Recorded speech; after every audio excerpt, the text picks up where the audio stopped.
প্রিয় দর্শক, আপনাদের সঙ্গে আছি আমি মহিম মিজান, ৭১ এক্সপ্লেনারে আপনাদের সবাইকে স্বাগত। জঙ্গল সলিমপুর সম্পর্কে আমরা কম বেশি জানি।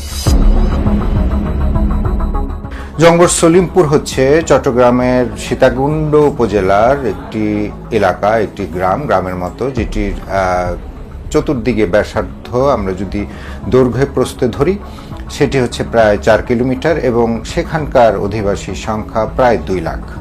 এই জঙ্গল সলিমপুর নিয়ে কিন্তু কম বাকবিতণ্ডা, তর্ক বিতর্ক, অভিযোগ পাল্টা অভিযোগ কম হচ্ছে না। জঙ্গল সলিমপুরের একজন ত্রাস হিসেবে ধরা হয় যাকে ইয়াসিন, সে এখন পলাতক রয়েছে এবং এই জঙ্গল সলিমপুর এই কয়েক মাস ধরে খুব আলোচিত বিষয়টা তা নয়, কয়েক বছর ধরে কিন্তু আইন শৃঙ্খলা রক্ষাকারী বাহিনীর সদস্যরা নানানভাবে জঙ্গল সলিমপুরটাকে যাতে তারা টেক ওভার করতে পারে বা আইন শৃঙ্খলা পরিস্থিতি সেখানকার যে সবসময় যে ঘটনাগুলো ঘটে টুকটাক সেই ঘটনাগুলো যাতে না ঘটে এবং পুরো পরিস্থিতি বাংলাদেশের একটা অংশ হিসেবে নিয়ন্ত্রিত অঞ্চল হিসেবে যাতে প্রতিষ্ঠিত করতে পারে, বছরের পর বছর কিন্তু আইন শৃঙ্খলা রক্ষাকারী বাহিনীর সদস্যরা সেগুলো চেষ্টা করেছে, কিন্তু বারংবার সেখানে বাধা পড়েছে।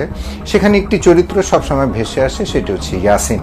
এবং এই যে সাম্প্রতিক সময় অভিযান চলছে, র্যাব, পুলিশ এবং সশস্ত্র বাহিনীর সদস্যরা তারা অভিযান পরিচালনা করে সেখানে যে তাদের কর্তৃত্ব, মোটামুটি সেখানে যে সরকারের কর্তৃত্ব প্রতিষ্ঠিত করতে চাইছে বা এখন পর্যন্ত তারা সেখানে আছেন, সেটি এই পর্যন্ত আসতে কিন্তু কম গলদঘর্ম হয়নি আইন শৃঙ্খলা রক্ষাকারী বাহিনীর সদস্যদের।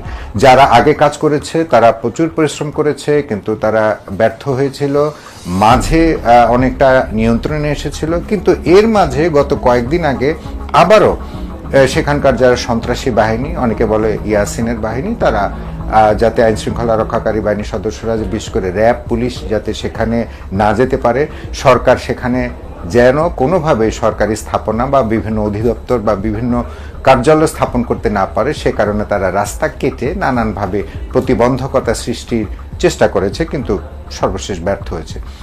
একজন ইয়াসিনের পক্ষে কি আসলে এত বড় একটি এলাকা নিয়ন্ত্রণ করা সম্ভব? তথ্য কি বলছে? আসলে গল্পটা অতটা সাধারণ না, কারণ এর ভেতরে লুকিয়ে আছে অনেক অন্তর্নিহিত কারণ। সেই বিষয়গুলো আমরা আমাদের যে নানান সূত্র, নানান সোর্স, বিভিন্ন জায়গায় ওই সময় ওইখানে যারা কাজ করেছিল আগে এবং বর্তমানে যারা কাজ করছে তাদের কাছ থেকে নানান তথ্য উপাত্ত ঘেটে আমরা যতদূর জেনেছি যে আসলে জঙ্গল সলিমপুরের দিকে লোলুপ দৃষ্টি অনেক লোকে। যেমন সেখানে প্রতিষ্ঠিত অনেক ব্যবসায়ী রয়েছেন, প্রতিষ্ঠিত অনেক রাজনৈতিক ব্যক্তিত্ব রয়েছেন চট্টগ্রামের, যারা জঙ্গল সলিমপুরকে এই অবস্থায় দেখতে চায় এবং এই অবস্থায় অর্থাৎ এক ধরনের অস্থিতিশীল অবস্থায় দেখতে চায়, অস্থিতিশীল অবস্থায় রাখতে চায়। আমরা যতদূর জেনেছি চট্টগ্রামের অনেক বড় রাজনৈতিক পরিবারের এক সদস্যের সেখানে মালটার বাগান রয়েছে। আমরা জেনেছি যে সেখানে আসলে অনেক রাজনৈতিক ব্যক্তিবর্গের জমি বন্দোবস্ত দেয়া হয়েছে। গত ফ্যাসিস্ট আওয়ামী লীগ সরকারের আমলে অনেক রাজনৈতিক ব্যক্তির নামে সেখানে জেলা প্রশাসন কার্যালয় থেকে জমির বন্দোবস্ত দেওয়া হয়েছে।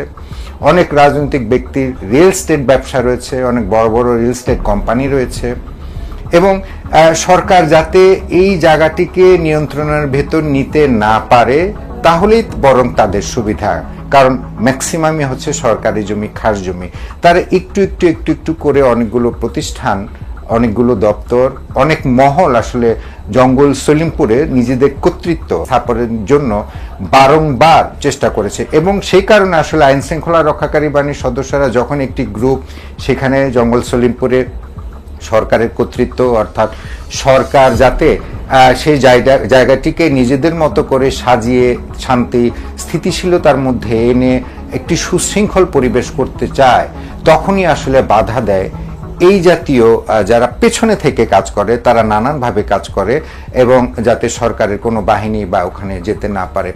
সাম্প্রতিক সময় আপনারা জানেন যে স্বরাষ্ট্রমন্ত্রী ঘোষণা দিয়েছিল কোরবানি ঈদের আগে, ঈদুল আজহার আগে তিনি জঙ্গল সলিমপুরে যাবেন ঈদের পরে রোববারে এবং সেখানে অনেকগুলো একাডেমি বা বিভিন্ন প্রতিষ্ঠানে তিনি ফলক উন্মোচন করবেন এবং সেখানে ভিত্তিপ্রস্তর স্থাপন করবেন, এই জাতীয় ঘটনা।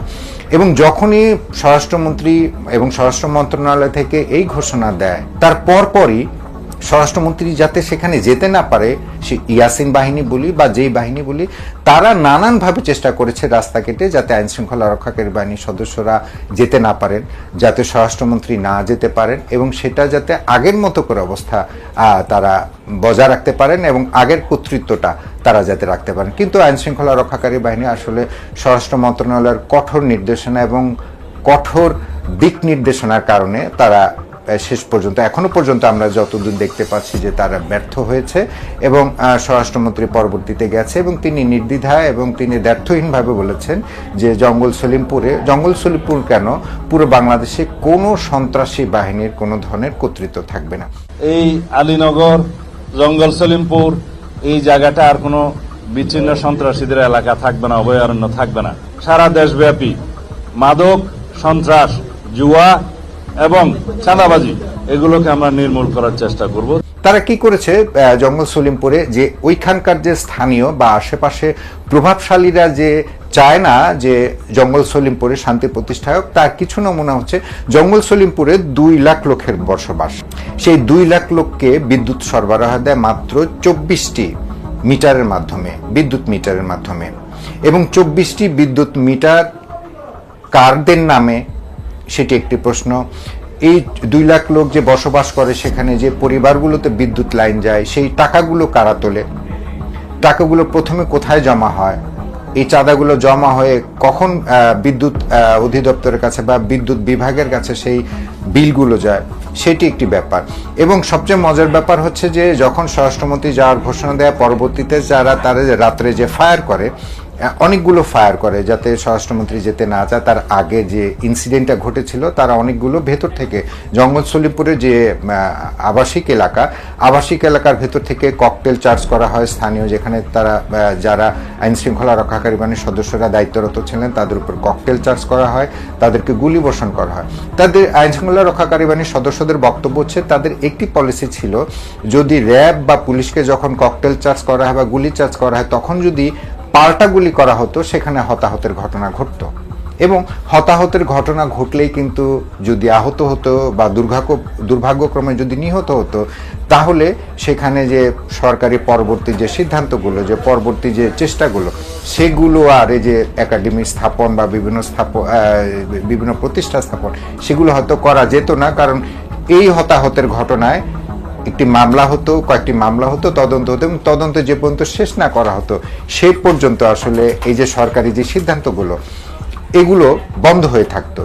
এইটি তারা এক ধরনের পলিসি করেছে। আরেকটা বিষয় হচ্ছে, আইন শৃঙ্খলা রক্ষাকারী বাহিনীর সদস্যরা বলছে, জঙ্গল সলিমপুরে যদি লোডশেডিং হয়, সবসময় যাতে দিনের বেলা হয়, কখনো যাতে রাতে না হয়, এবং রাতে হলেও যাতে যখন জঙ্গল সলিমপুরের অধিবাসীরা ঘুমিয়ে পড়ে, সেটি ঘুমিয়ে পড়ার পর, অর্থাৎ রাত 12টার পরে যাতে লোডশেডিং হয়। কিন্তু যেই দিন র্যাব এবং পুলিশের উপর হামলা চালায়, সেদিন কিন্তু সন্ধ্যে 7টা থেকে রাত 9টা, 10টা, 11টা পর্যন্ত লোডশেডিং করা হয়।